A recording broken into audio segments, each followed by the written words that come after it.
Okay, so have you ever been reading something, maybe an article or listening to someone talk, and a word just pops up, and it kind of stops you? You get the basic idea, sure, but you feel like, there's probably more to it, right? Layers you're missing. Well, today we're tackling one of those words, proscribe.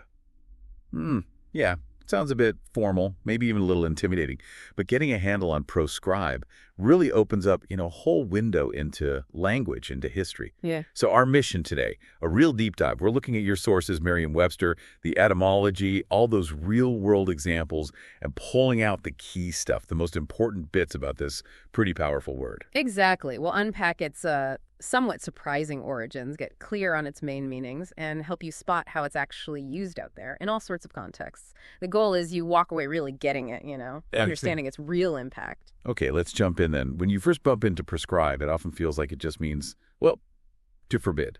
Simple prohibition. But like you said, there's more going on there. There's an older, kind of darker meaning, isn't there?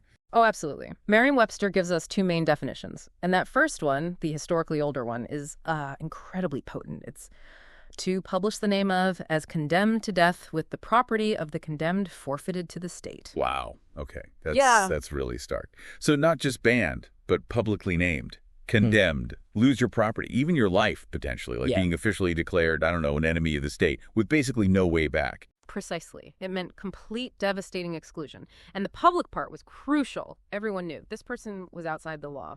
Done. The second meaning, the one you'll see more often now, is to condemn or forbid as harmful or unlawful. Prohibit. That's the sense you usually encounter today. Still about forbidding, but much less severe, obviously. And what's really fascinating, I think, is how these meanings connect back to the same root. Both prescribe and prescribe, they actually come from Latin, from words combining a prefix meaning before with scribere, which means to write.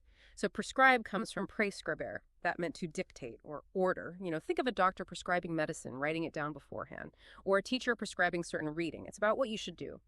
But prescribe, it takes a different turn. The Latin root, prescribere, It meant both to publish generally, but also specifically to publish the name of someone condemned to death, whose property was then forfeit to the state. A very formal, very public writing against someone. Okay, I'm starting to see the right connection now, but in totally different directions.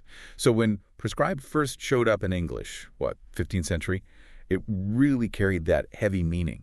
Public condemnation, exile, basically being declared an outlaw. That's a pretty intense start for a word. It really is. That very specific dire meaning was the main one early on.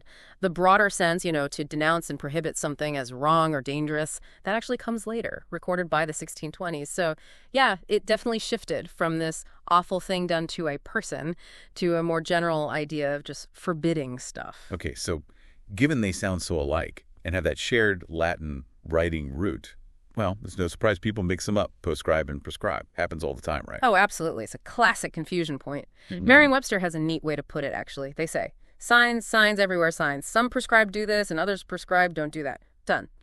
Just remembering that fundamental difference, one orders, one forbids, based on their histories, it really helps keep them straight. Right. One tells you what to do, the other tells you what not to do. Got it.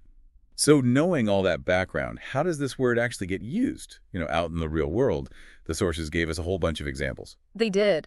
And you definitely see that basic forbid or prohibit sense a lot in modern stuff. Like one example was much content was prescribed from streaming on Disney Plus in a region, simple ban. Or more technically, certain bullets that cause wider wound channels are prescribed in most military use, forbidden by rules. And it pops up in public health, too, right? Like that Chilean law mentioned. It prescribes the sale of junk food and advertising it to kids.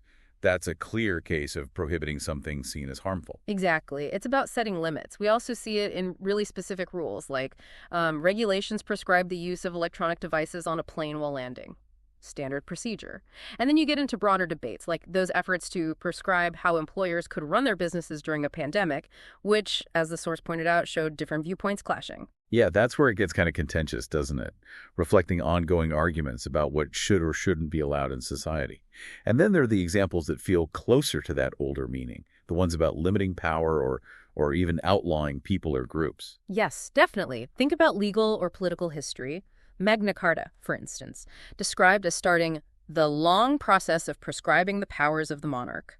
formally limiting authority, or, more grimly, how the right to vote for freedmen was prescribed in the South by post-Reconstruction laws, poll taxes, literacy tests, things like that. That was a systematic outlawing, a denial of a basic right. That example really hits hard. It shows how proscribe can mean taking away fundamental rights, really echoing that original harsher meaning, even if it's not literally life and death. It's about being pushed outside, denied full participation. It absolutely connects back, and you see it today when it's applied to individuals or groups seen as threats, like a man was specifically prescribed as a terrorist due to affiliations, or how Hezbollah's military wing is prescribed as a terror group under UK law.